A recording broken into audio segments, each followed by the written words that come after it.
want to welcome you to Vibrant Life. I'm Brent Locker, and today I have a really fun special guest, Emily Sander, with me, who recently wrote a book. But first, before I talk about all of that, I wanted to just allow you, Emily, to say hello.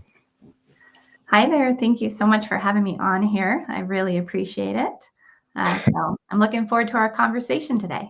Yeah, me too. Me too. Thank you so much for coming on.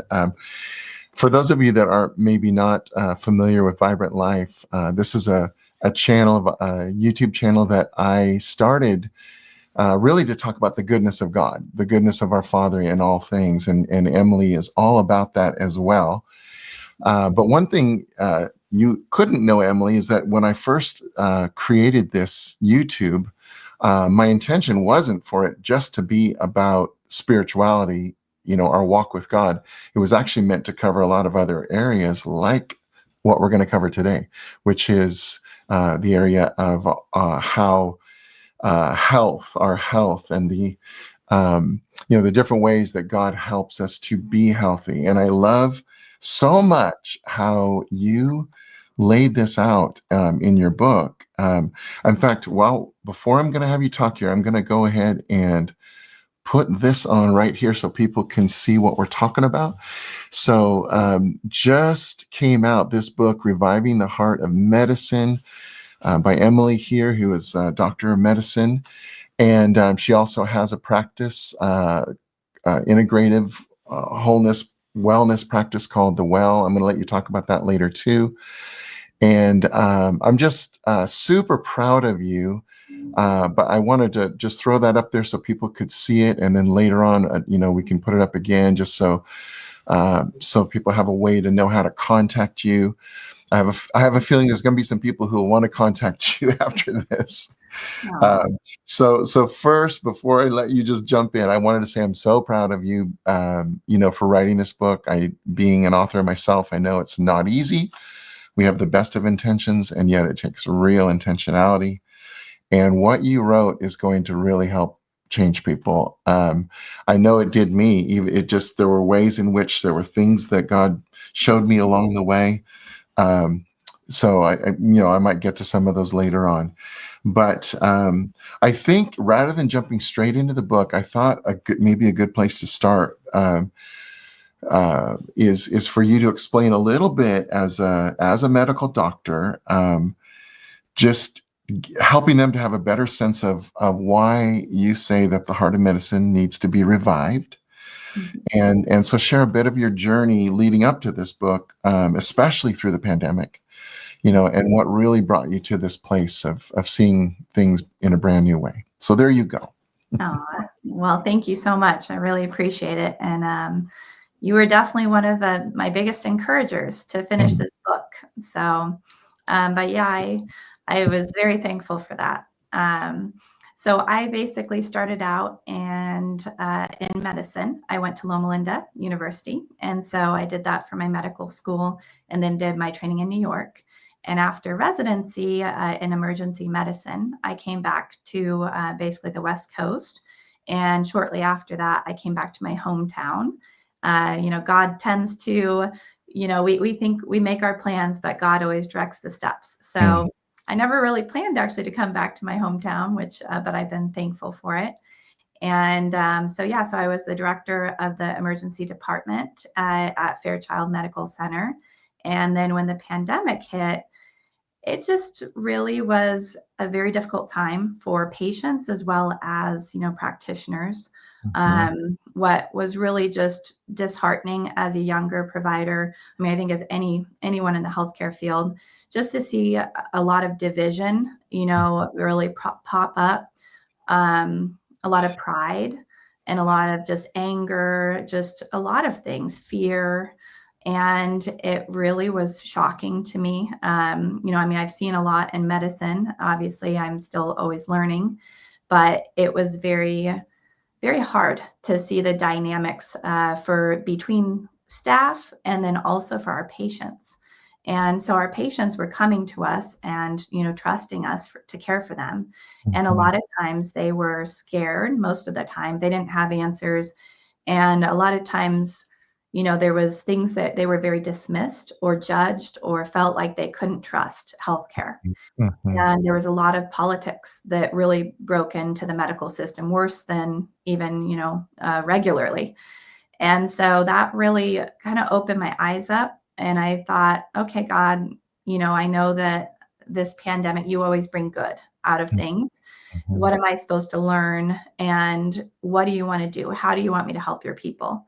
Mhm. And so he gave me an amazing mentor, my uncle. So Dr. Landis, he's in Maryland, and he was talking to me during the pandemic and just really encouraging me in some of my darkest moments. Times where I lost patience, or I just it was just very difficult. And so he kept encouraging me, and he said, I think God has other plans for you, and I think that you should go get some more training. And so I did. So I did a 2-year fellowship in integrative medicine at the University of Arizona. And basically, God just started opening doors immediately, even during my training. It was the well actually came to be during that training period. Mhm. So it's been a bit of a journey, but I always kind of talk to my patients. I feel like there was such a dark period, but I feel like God's redeeming that. And I feel like there's just so many people that need to be heard and need to know that they can get through some of that trauma and hurt that they experienced. Mhm. Wow. I feel because I just read your book in the last couple days, I have so much more filled in around what you just said, because your book is so rich and all that you share. Love your stories, by the way, all the stories. Oh, thank Uh, you. when you're actually in the midst of some of those really harrowing moments. But before I go there, I wanted to thank you for a couple of things. I feel like I understood more than ever that this is going to sound so obvious, but that doctors are real people with real emotions and have all the same, stressors and things they have to overcome like anyone else. And I know that just sounds so obvious, but I think I'm going to speak to myself as a patient because I know you wrote this for both the medical professionals, but also for patients, Mhm. those that need care. And so that really came through as far as giving more compassion, more understanding, because sometimes we were hurt in different ways or felt unheard or not seen, and Mhm. yet now I have a much better understanding of some of the whys behind that. And the other thing I really appreciate and want to thank you for is that, as you just shared, there was so much hurt, politics, division. But in your book, I think we share a similar kingdom heart, which is you didn't draw up sides as you were writing this book. You kept it so that you weren't trying to pick a side. You were trying to share the overall pain that we all go through. And I appreciate that because that just keeps it open for everybody to receive. And, no one has to be taking up, well, I can't read this book because you're on that side. That's the very thing we're trying to stop, this side versus that side. So I'm just saying you did it brilliantly. Oh, And thank you. yeah. Oh, I one thing also I thought was really interesting was the statistics that were especially in the introduction or the mhm. preface, and that was very surprising. So, why don't you share just a little bit? Because again, for me, I found that very eye opening, and maybe some others would too. But I'm talking about again statistics of doctors and medical practitioners, and that show the stress that they're under. Yeah, it's actually very shocking. There's a very high suicide rate with physicians, but even much higher for female physicians. And I know when we graduated in our medical school class, they said that basically every year there would be an entire class that would kill themselves Mm, that went, that were in medicine. And I just thought, wow, that's shocking. You can't imagine it. mm-mm. But then you really, I feel like you do take on, most people that go into medicine, you're really truly wanting to help patients, and Right. your heart is to help them. And it can be difficult at times to separate yourself, and especially when you're helping families through loss or, Mm-hmm. things, and you carry that burden. And a lot of people, they don't realize, like, some people turn to different things like alcoholism, a lot of different things that we turn to. And I feel like the only way personally to get through it is to realize that it's such a heavy burden, that the only way to do it is through God, and that he's the only one that can make that lighter. Because I know personally, just going through that dark period, the enemy will try to whisper lies or try to incite you, to do things that are out of character. Mm-hmm. And it really is continually pulling down those thoughts and continually submitting to God. Mm-hmm. And, every day is different. No one's perfect at that. I feel like it's just, you're always battling. But I really, seeing those statistics for other physicians as well, I just thought we have to start supporting each other. We have to start lifting each other up. Yeah.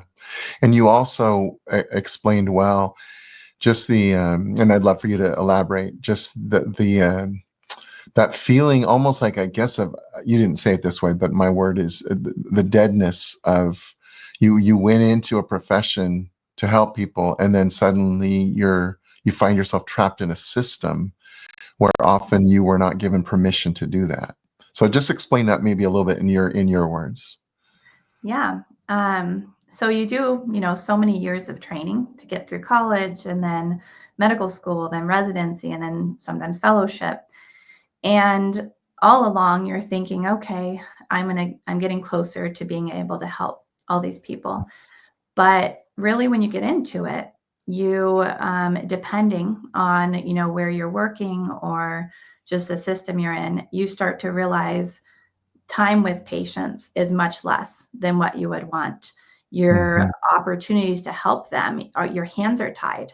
You can't do this, or you can't prescribe this medication because, you know, financial reasons. There's so much red tape with, insurance, and it's exhausting. And they really, I mean, you learn the nuts and bolts of medicine in medical school and residency, and then you get out as an attending and you think, oh my goodness, this is way different. This is way harder than you expect. And you kind of think, okay, I've got to my goal, I reached the goal. And then it's like, oh, this is really still extremely difficult.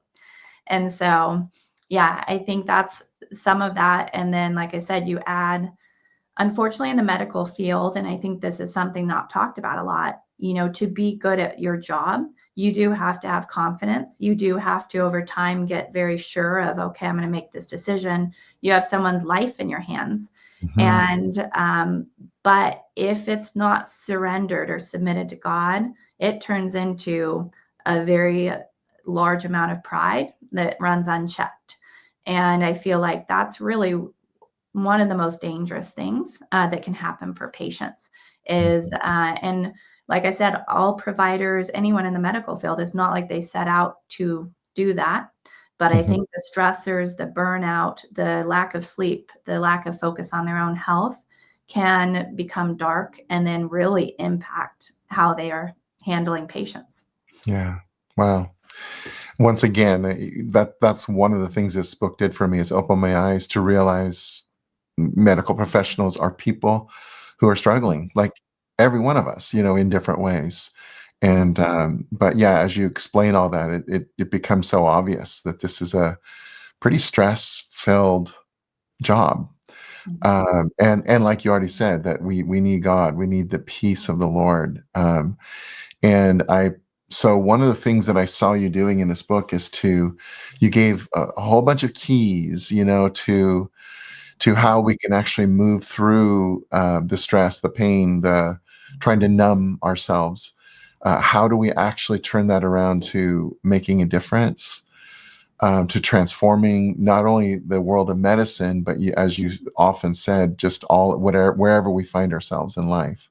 So again, this book is not just for medical professionals. In fact, I don't know how you did it, because you gave enough in there for medical professionals, but you also made it very approachable, applicable for anyone in life to really have some keys with the Lord, and of course the Lord Himself is the key. But what I would love for you just to take this and run kind of any way you want to right now, because most of your chapters were the different keys, and they really were about relationship with the Lord, and you shared your stories in the midst of those. So I just want you to share, I don't know, share a story, share a key, something that you want to highlight for those who are watching this right now.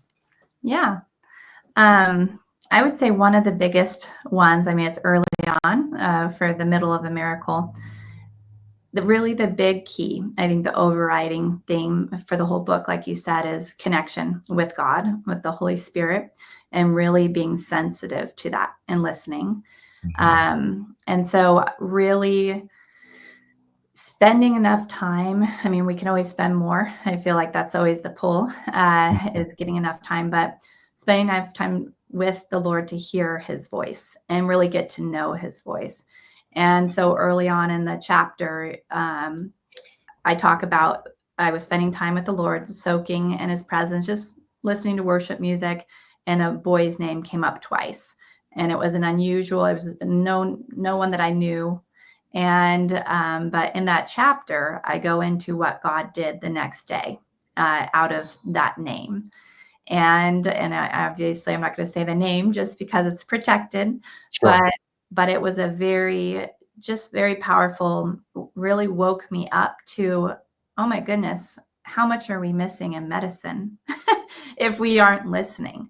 And I thought during that shift, what if I hadn't been listening to God last night? What if I hadn't spent that time? Yes. Go ahead and tell more of the story. I want them to know, just tell a little bit about what happened that next day. Yeah. So, when I get there to my shift, so it was a Thanksgiving, and I arrived to the ER, and it was usually on a holiday. It's usually very quiet.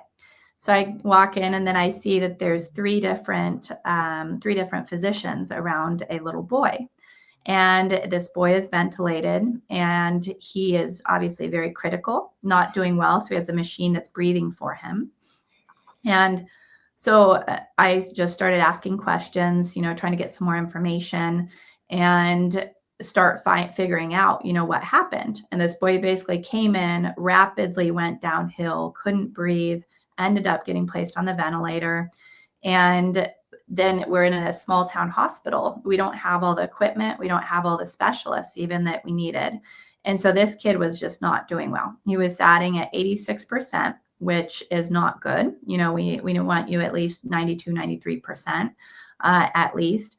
And he was maxed out on all the settings. So we had done, in our medical expertise with the team there, they'd done everything that they could. They'd done a great job, and their hands were tied. And so when I came on shift, it was kind of a very somber feeling of what are we going to do? This kid's exit strategy was even blocked. It was such fog at that time. The transport team from a large hospital was blocked to fly. And so I thought, oh my goodness, what are we going to do? And so I just started praying. I went into the room and kind of just laid my hands on the boy's feet, just not obvious. I don't think anyone would have known what I was doing. And I just started asking God for wisdom. And he, immediately I heard just something come to mind, and it was N-acetylcysteine. So I thought, okay, let's try that. So I asked, they hadn't tried it. So we tried it, did nothing. And so I thought, okay, that's going to help. Next thing, we try to prone the boy. We try to flip him on his side so that maybe it will help oxygenate his lungs better. Does nothing. And so then that's when I heard, okay, you're going to have to pray. You're going to have to pray for this boy. And I thought, oh my goodness, I know, not that I don't want to pray, but I thought this one, I just had such a strong feeling. You're going to have to really put your faith out here for this boy.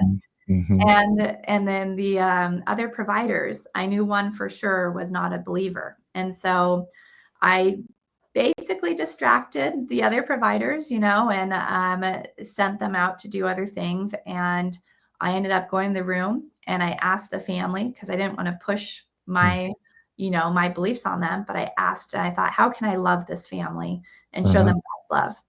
And it was only a father and the grandfather in the room. And I will get into that. I actually didn't discuss this in the book.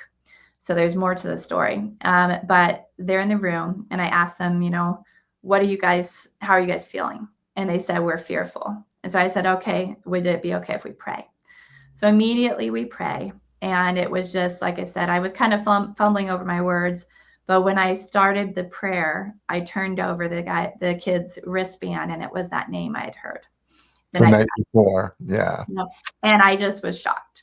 And so I start praying, and then I, leave the room and go sit down, and I start working again, my shift. And it was about 5 minutes, I look up and there's a telemonitor in our room, and it shows vital signs of your critical patients. And I just start seeing it rise. I mean, it was like 87, 88, 89, 90. And then it just stops. And I'm like, and then 91, 92. And then it held. And I just was like, I couldn't believe what I was seeing. And I mean, because we had looked at that monitor for at least 2 hours, nothing had budged. And it was within 5 minutes of that prayer. And so immediately the other doctor comes in and they say, what did you do in that room? Because I had the blinds closed. And I said, well, and it was funny. I heard the Holy Spirit say, you need to say what happened. Mm-hmm. And so I said, well, I prayed with the family, and I said, where medicine ended, God began in this case, and he showed out. And so the kid miraculously just stayed fully stable on the vent. Within a few more minutes, we get a ring from the transport team. Now they're clear for takeoff. They're coming to get the boy. And so just amazing. Like everything just shifted in a moment almost. And so then we get him out of there. And I'm thinking, okay, I'm going to relax. That was a lot of stress. And then I get the EMS phone rings, and they say, oh, we're bringing a pediatric trauma. And I was just like, oh, my goodness. And so they bring in the next boy. He arrives, and I'm at the head of the bed doing his primary survey, checking him out, making sure his airway is okay. And I'm at the head of the bed, and I will never forget. I looked down into his eyes, and I said, what's your name? And then he says the same name. And I'm just like, oh my goodness. Okay, God, like you are amazing. And so this kid, I ended up telling him the meaning of his name during the visit, because you could tell he was really scared and just needed some encouragement. And it was just such a good connection. It's like God had given me this little moment to, look up the name and speak identity over a boy that I know is going to remember that for the rest of his life. Mm-hmm. And so they actually both got shipped off to the same hospital that day. And it was just remarkable that the Holy Spirit came in and spoke. But what I didn't share in the book, which is just even crazier, is the little boy that was on the ventilator. At the time, I didn't put it together. I thought, that's interesting that only a father and grandfather are in here. Not that, that's a bad thing, but I just thought normally a mother's very close in this situation. And as I was asking the team, what's going on with the family, they said, well, they're fearful because the mother died in this exact manner last year. Mm. And it was just it was shocking that the enemy had taken out the mother a year prior on a ventilator. And then now this happens. Mm-hmm. And so I just really felt like God was saying, I'm redeeming these boys' stories. I don't know what he has plans for them, but I know that he wasn't done with them, and he's going to do great things through them. Wow. So what a great story. Yay, God. Yes, absolutely. When I was reading that, Emily, I was thinking about, now I think most people watching this know I'm a pastor. And I was thinking about a story that happened to me, mixed with the medical world. And I was called by a grandfather who went to our church, that his granddaughter, a father, I'm getting ahead of myself. There was a father who called about his daughter, who was in the hospital pregnant with his granddaughter. and what they were, she was in her second trimester. There was a huge tumor on this baby's spine at the size of a grapefruit, which is, I'm sure, bigger than the baby was at that time, on down near her tailbone. And the doctors were telling the mother, you need to abort the baby. The baby's not going to make it, and your life will be in danger. And so, of course, he's calling me saying, please come down. But of course, fear and all of those emotions that just rise up. And even in me, I was a young pastor back then. I had seen some miracles, but I was still young. And I remember starting to drive to the hospital and thinking, oh my goodness, what am I going to do? And then suddenly, as I'm driving, the Holy Spirit takes over. I mean, the car, like the environment, everything changed. And suddenly I'm there driving, but I'm screaming with joy, these declarations, this baby's going to live. And, God showing me what he was going to do. But then, like you were sharing, at some point you have to actually act on it and do some pretty courageous things, some things that require courage, which is part of your book as well. And so I get there, and long story short is that I let them know the experience I had, and I said, but what do you want to pray for healing?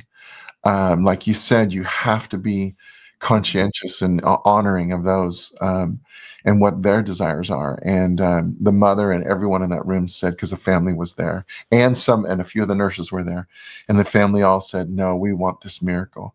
So I said, okay, if you come on in a circle. And this is the wonderful thing, is that the nurses joined on in the circle. You could tell they wanted to be part of it. Yep. And we prayed, amazing prayer. And again, the very short version is that not only was that baby born, they did surgery after to remove the tumor. The mother was fine, and that baby, Emily, is probably now about 25 years old. Oh man, praise God. Anyway, that's the story I thought about when I heard yours. Amazing. It is amazing. God is amazing. He always blows us away. And I feel like that's the amazing thing about the stories and testimony, is Yeah. he's inviting us into, I will do it again, Yes. and just raising people's faith. I've heard a few people say, I was reading through this book, and then it took me back to childhood, and something God spoke to me, and they're like, I didn't realize that was God. And I just thought, wow, that's so amazing that he's bringing things to mind that have been long forgotten. Yes. So, Yes. He did that for me as well a time or two. So, including this story, which I had honestly forgotten about. So, I want to thank you. I'm just jumping way ahead here, but thank you that you're one of the last chapters was called The Final Hour. And this is where you talk about the realness that that what happens is not always what we want to see, and those that transition from this life to the next. And your story about Pastor Sam, very, very moving. You could share whatever you want. I wanted to first say thank you for being real, for not excluding the hard stuff, because we all deal with hard stuff, and everyone has questions about that. So what would you want to share about that chapter, or that? Yeah. Well, it's kind of funny. God keeps bringing to mind other stories that are related to these chapters. But so I didn't put this in the book either, but it's a very, very special part of Sam's and my journey. Is when I was around 4 years old, we actually had Pastor Sam and his we had people over to our house, but Pastor Sam and his wife were at their home, and their daughter was my babysitter. And so I had one of those little powered Jeeps, and I don't know what got into me that night, but it was around like 4 or 5 p.m. and I was 4, and I had it in my mind I was going to go visit Pastor Sam and his family. And I drove off in my little Jeep from this party, and they were about 2 miles away from our house, and we're in the country. And I drive off in the middle of this party, and my parents don't know I'm gone. And I'm driving down this little road, and my little Jeep gets stuck in the in a ditch. and I think the power steering went out. So I'm standing there. Well, they realize I'm gone, and they send out a search party. They send out the sheriff. No one can find where I'm at. And they find me, and I'm just standing on the side of this little road at dusk. And they are just, my mom's hysterical in tears. And I told them, well, I went to go visit Pastor Sam and his, his daughter. And so my mom grabs me and she goes, what were you thinking? And just freaking out. And I just said very calmly, as a 4-year-old, I said, Mom, why were you so worried? Didn't you know that the angels were right there with me? And she just lost it, started crying. And it was just so funny because when his wife called, it just, God brought back, I've been interweaving your stories from when you were 4 years old. And I've had this special connection between you and this family for so many years, for such a time as this. And so when his wife called, and he had been diagnosed with an advanced cancer, it was heartbreaking. He had been the pastor that baptized me, and so it was shocking. But I just started praying. I thought, okay, God, what are you doing? Like, I just tend to ask him when I don't understand, what are you doing here? Because I obviously know you're good. And I know that not all things that happen are good, but you're always going to redeem it and bring something good out of it. And so a few days later, I was trying to think, I was up in my closet, and all I heard, I was just putting away clothes, and I heard it just very loudly in my spirit of, pray for my servant Samuel. And I thought, okay, I'm stopping what I'm doing and I'm going to start praying.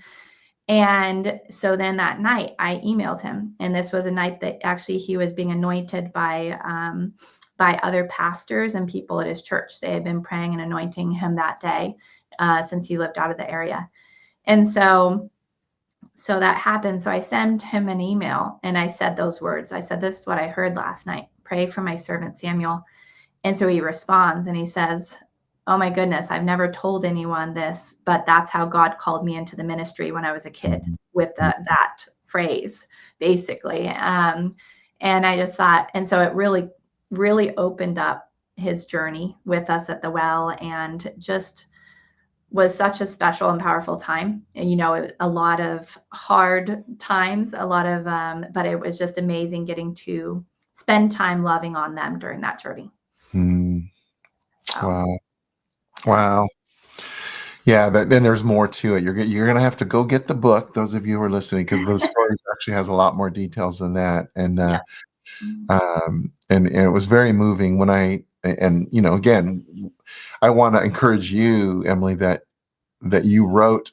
Sometimes it's hard to write a book because you're in a room and you don't see the people you're writing to, but I'm one of those people, and so you're speaking to my story as well. And lost my sister about 10 years ago. And, one of those moments of those seasons of really believing God would heal her, and that's not what happened. And, so that's why I just wanted to say thank you for being real, and even talking about the journey of having to work through the emotions and disappointments. And that's real. That's all very real. And I appreciate real. So thank you. Thank you. Absolutely. Yeah. I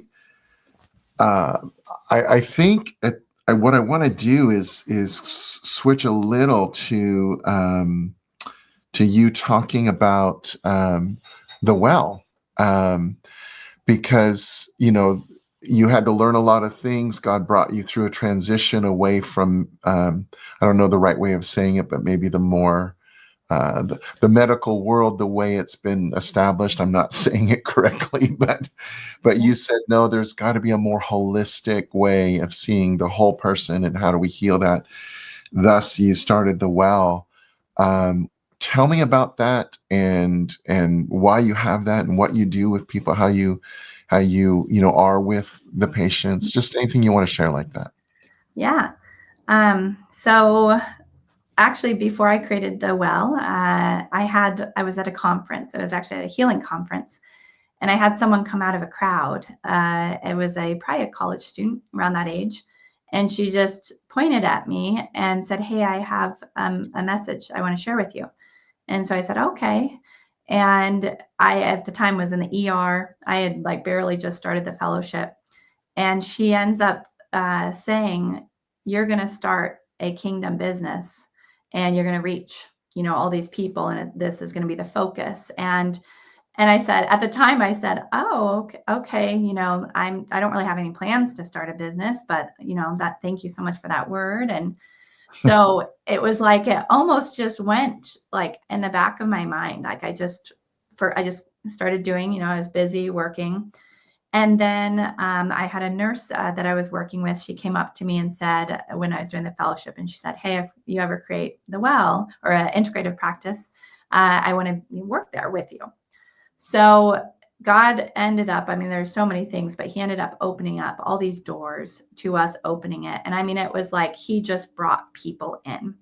And suddenly I had a physical therapist. Suddenly I had a nurse practitioner. Suddenly, it was just all these people with a heart for this mission. They just showed up out of the blue. And they had had a very similar experience. They were all people that were wounded healers. They were ones that had during the pandemic been kind of ostracized, or they also had some questions on things. And so when we created The Well, I talked to the staff a lot, or we've talked a lot over the last 2.5 years. It really was created in a very dark time. And, we were doing it the best we could of, okay, we know we need to help people in a different manner. We know we want to include mind, body, spirit. And it was just like, God just has slowly been rolling out, like he'll put out something to step on, and then he gives you the next step. And that's really what we've been doing for at The Well. But so for The Well, it's a very unique environment because it's a Christian integrative medicine practice. So what integrative medicine is all about is basically combining traditional or allopathic Western medicine with other healing techniques, whether it's supporting, vitamins, minerals, or physical therapy, or massage therapy, acupuncture. What's unique, though, is we are doing it from a Christian perspective, which seems very, in this day and age, there is a lot of new age practice that can be in some of these alternative healing centers. And it's not that I'm trying to judge. I'm just saying I think we have to be really careful as Christians, about open doors. You don't want to open certain doors that can be harmful. And so we really keep a lot of awareness on that, like whatever we bring in to The Well or modalities that we do. And really our focus is helping support the mind, body, spirit. What was very fascinating is I went to another conference about a year after that first one.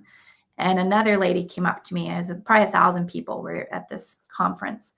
And this lady comes and sits down next to me, and she says, "Oh, God pointed you out to me. I'm supposed to come over and talk to you." So I said, "Okay." So we start chatting, and God just starts moving in this conversation. And when she gets up to leave, I find out she's a nurse, and she's a labor and delivery nurse. And then she says, "There's one more thing I want to tell you." And she said, "I really think you need to read the book by Henry Wright, and it's called A More Excellent Way."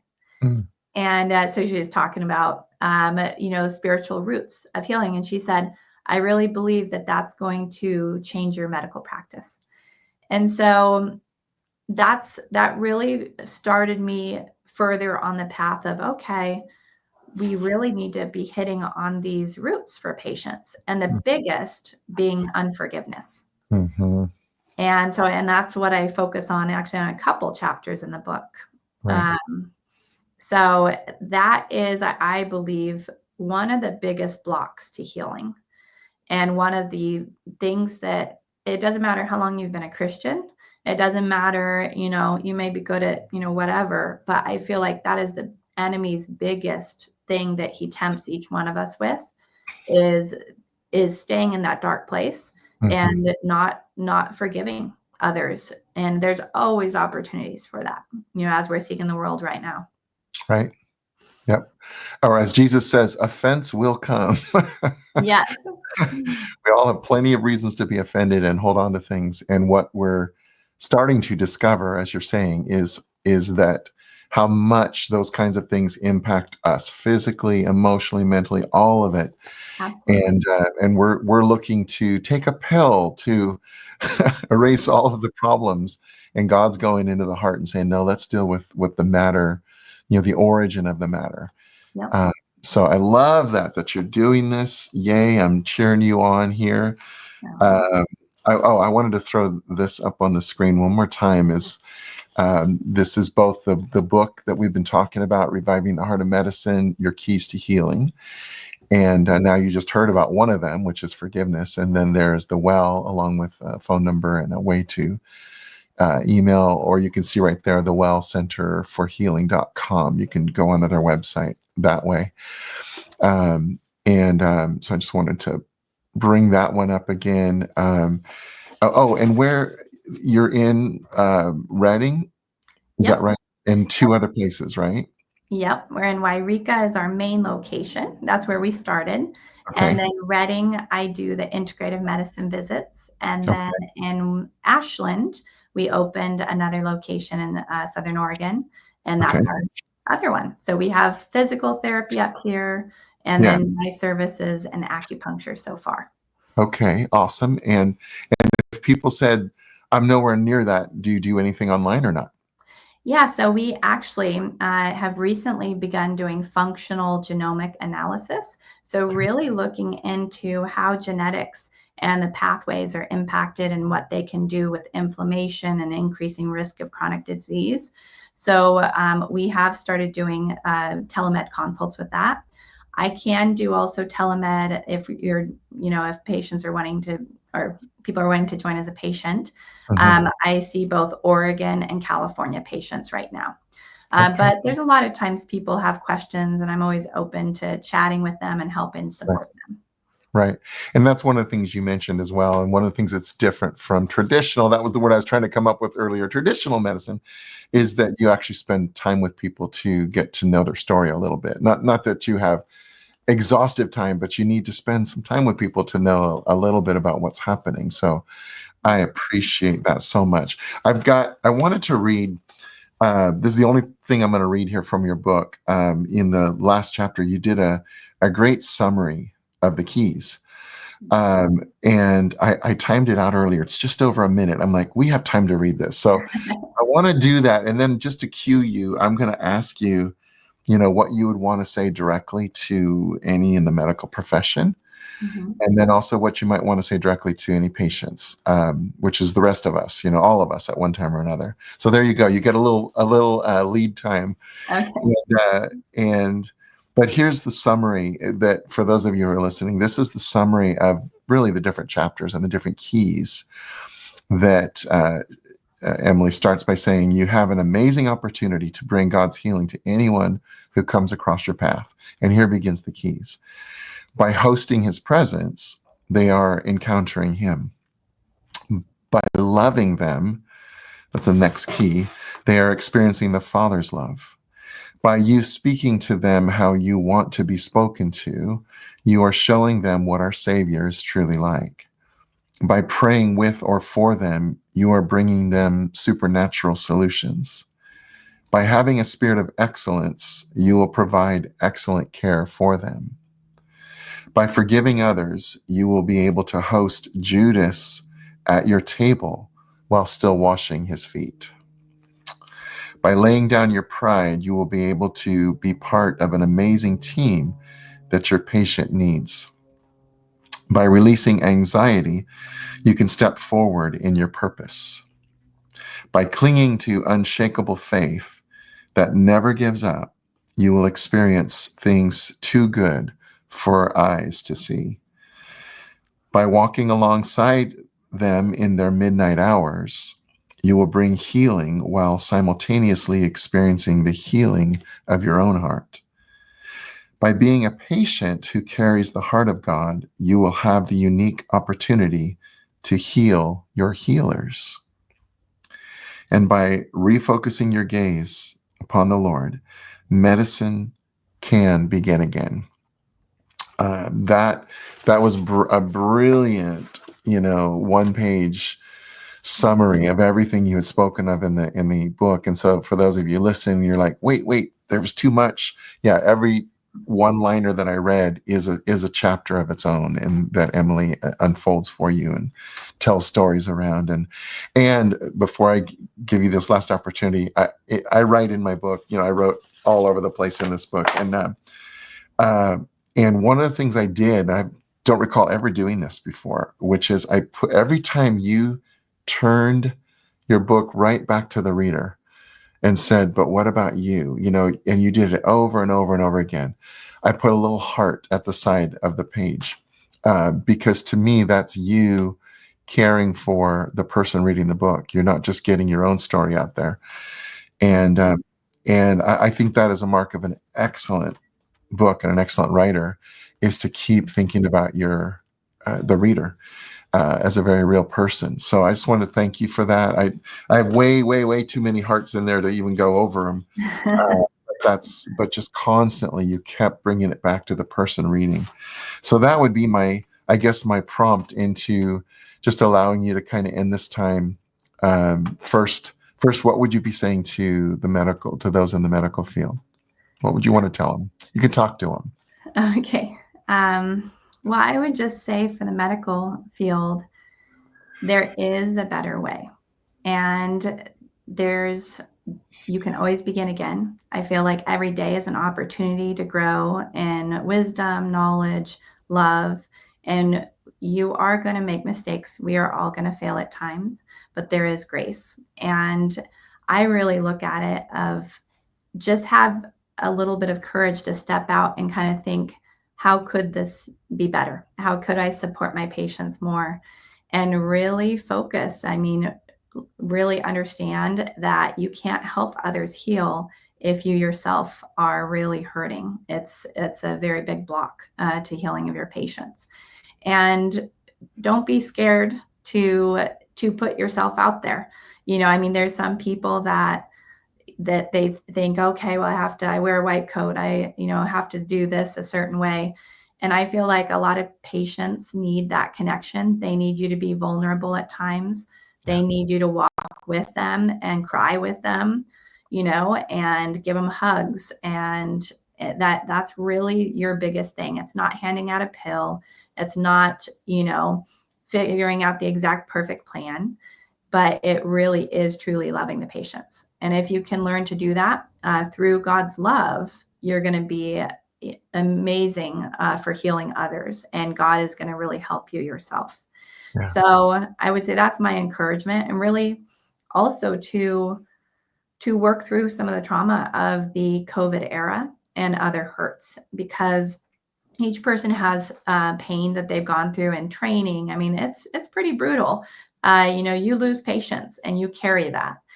And so I always say, what I've talked to with my staff is that forgiveness, not only of yourself, of times that, oh, I should have done that better or that, but forgiveness of others, and really having, not assigning motives on people, but saying, okay, that person's a hurting person and that's maybe why they're behaving that way. But just having a lot more grace and forgiveness is going to be only a good thing. It's only going to bless you in the long term. Awesome. So, yeah. Before you go on to the other, I just wanted to bless those of you in the medical field and just say thank you. Thank you that you care. Thank you that you went into a profession to want to help people. And that I understand that really, honestly, the way I like to look at it is that most people are honestly doing the best they know how, doing the best they can with what they have. So I just want to say thank you, and that I bless you with the courage to allow Jesus to heal the hurts, and that as you give him that permission, that he will wash away trauma and pain and really allow you to see life in a whole new way. But I just wanted to stop and say thank you. So, absolutely. Yeah. So, how about for the patients? What would you say to them? Which is all of us at times. Yeah. For patients, I just I just want to say sorry for honestly all of the pain that you've experienced, during this dark season, and to really let you know that, like you're saying, is it's good people in the field. Mm, By and large, everyone's doing their best and they are doing what they've been trained to do. And sometimes there's limitations with that. But to really know that in times where we've let you down as providers, that, we are truly sorry and are introspective about that. And really, just I want to embolden and encourage them of, really being an advocate. And you have some people that are fearful of, oh, if I speak up too much or if I ask too many questions. And yeah, there are times where people can get offended or irritated, but I think that that's a really huge thing for your health, is really advocating or getting someone in your corner to help advocate. I mean, it should be your practitioner, but there's times that, it may need to be someone else or yourself. So I just really, and like you said, I really bless those that have gone through this journey. I mean, all of us have been patients at times, and all of us have experienced what it feels like to have great care and then sometimes less than stellar care. mhm. But really, just having some grace for those that have been part of your story. Yeah. Well said. Well said, Emily. I so appreciate you and I have only gotten to know each other in the last short season, and I'm so glad for that, that God has crossed our paths together. I know Suzanne and I are planning to set up an appointment with you, which you already know. And also, I wanted to remind people, I put the book up a couple times, but I'll put a link down below where you can buy Emily's book on Amazon. I highly recommend it. Um, and yeah, to me, this has just been a really beautiful time, both the last couple days of reading your book and then just this time with you. Thank you for being someone who cares. Thank you for being someone who listens to the Lord and does your best to follow that. And your life is making a much bigger difference than you could possibly imagine. And none of us can even understand the ripple effect, of those that we touch and how that touches others. So, well done, Emily. Oh, well, thank you so much. It's really, like I said, it's really meant a lot when this, as we've spoken. It's hard writing a book and you have second thoughts, just things come to mind. And I really feel like the enemy tries to stop you from releasing messages that are going to help people.